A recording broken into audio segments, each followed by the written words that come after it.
แล้วเปิ้งก็ยังเอาน้ำอบน้ำหอมฉีดเข้าใส่แล้วก็ใส่ถุงใหญ่เฮาบ่ใจเตื้อก็แพ็คถุงมัดไว้นี่เป็นการซักผ้าใหญ่ปีหนึ่งสักครั้งหนึ่งนะญาติโยมปีหนึ่งสักครั้งหนึ่งแล้วก็หมอนที่เฮาบ่เอาไปซักไปถึงบ่มีปลอกหมอนนี่หมอนเอิบเรียกว่าหมอนขี้ไข่นะญาติโยมนะหมอนขี้ไข่เนี่ยนอนเย็นใจภาคร้อนบ่ล่ะดูร้อน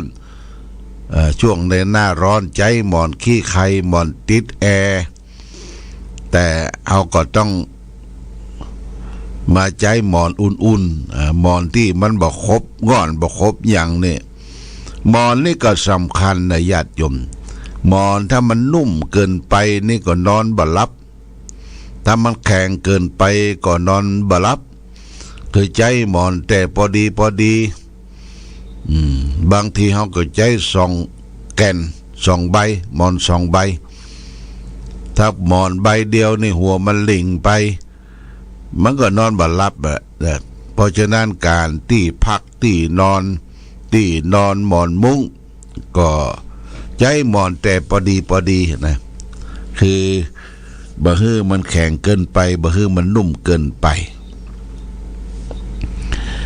เจ้าตะวานี่บ่ได้มาพบกันเจ้าวันที่10เพราะได้ไปร่วมทำบุญในงานทำบุญอายุวัฒนมงคลครบรอบ74 ปี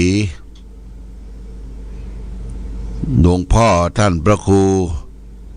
กันตะศรีลานุยุตเจ้าคณะอำเภอเวียงแหงวัดกองลมก็ได้นิมนต์แต่ว่าที่นิมนต์ไปก็ไปตั้งแต่วันที่9ละญาติโยมวันที่9ต่างจากที่ได้ทำบุญที่วัดพระธาตุสุนันทาสรองเจ้าคณะอำเภอแม่แตงเสร็จเรียบร้อยก็เข้าไปที่เวียงแหงหนทางก็สะดวกสบายดีแต่เป็นดอยที่มันคดเคี้ยวมันชันคดเคี้ยวน้อย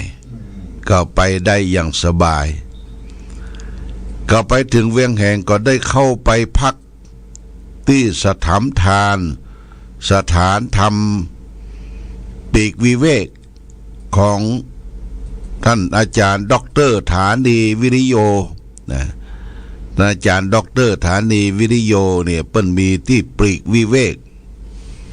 ได้สร้างอาคารสถานที่พักต้อนรับแขกต้อนรับญาติโยมผู้สนใจในการปฏิบัติธรรมไปถึงท่านก็ได้รับการต้อนรับเป็นอย่างดีแต่ว่าเคยที่ไปด้วยกันก็มีรองเจ้าคณะอำเภอสันกำแพงแล้วก็รองเจ้าคณะอำเภอแม่ริมได้ไปร่วมกันก็พักได้รับการทักทายปราศัยในการต้อนรับเป็นอย่างดีก็ไปถึงแล้วสักพักก็ท่านด็อกเตอร์ฐานีก็เอารถกอล์ฟรับแล้วก็ขี่รถกอล์ฟน้อยๆเนี่ยเที่ยวดูยังบริเวณสถานธรรมปฏิบัติธรรมแล้วก็เพิ่นได้แปลงถ้ำไว้แปลงถ้ำไว้2 ถ้ำใหญ่กับถ้ำน้อย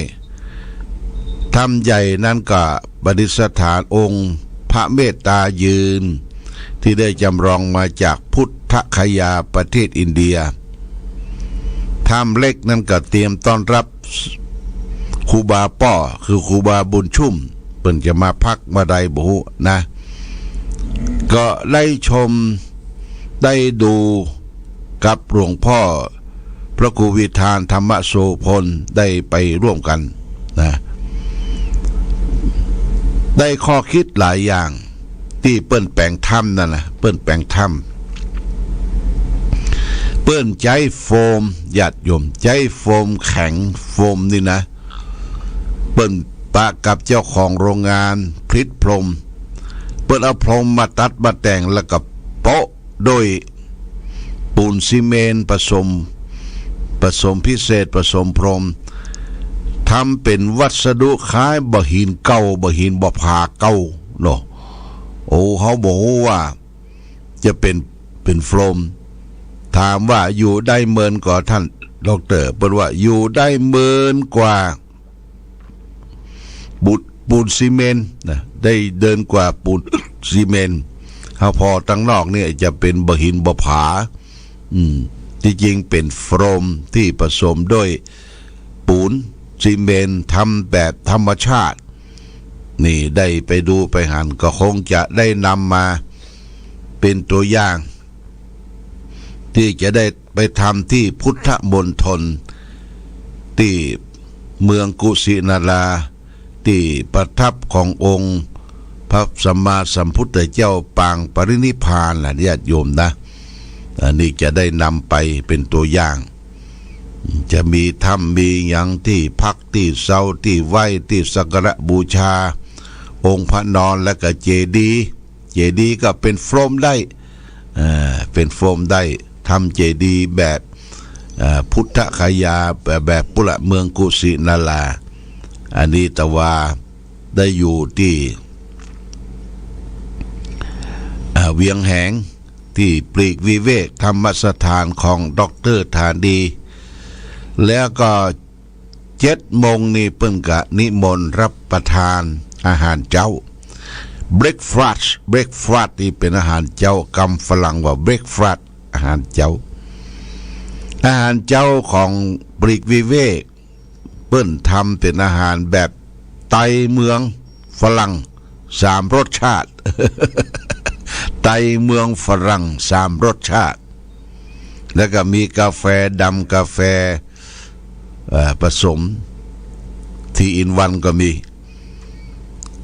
แต่ว่าที่ว่าเป็นอาหารไตนั่นก็คือเป็นถั่วเน่าแอมถั่วเน่าแอมนี่เปิ้นอย่าเอาถั่วเน่าเมอะนี่นะปรุงดร.ธานีว่าโอ้ของอีแม่นะก็ถึงอีแม่ถั่วเน่าแอมเนี่ยเปิ้นว่าเปิ้นทำล้ำอร่อยว่ะแม่เนี่ยเปิ้นทำสุดฝีมือแต่ในช่วงของลูกของหลานนี่ก็เปลี่ยนแปลงไปรสชาติเปิ้นจะใส่ถ้วยน้อยถ้วยน้อยถ้วยเล็กถ้วยขาวนั่นนะใส่ถ้วยน้อยเอาถั่วเน่าเมื่อใส่ที่